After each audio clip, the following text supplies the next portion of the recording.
আসসালামু আলাইকুম এভরিওয়ান, কেমন আছেন সবাই? তো আজকে আমি আপনাদের সাথে শেয়ার করব টক ঝাল মিষ্টি বড়ই মাখা আর বড়ই ভর্তা।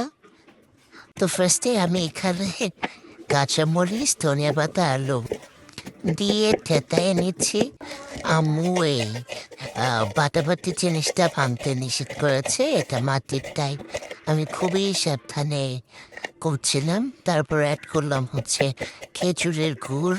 এত মজা লাগে এই বড়ই মাখাতে। যদি আপনারা খেজুরের গুড় অ্যাড করেন তো খুবই সাবধানে আমি বড়ইগুলো থেঁতে নিচ্ছিলাম, কারণ যদি বৃষ্টিটা ভেঙে যায় তাহলে আম্মু আমাকেও ভেঙে ফেলবে।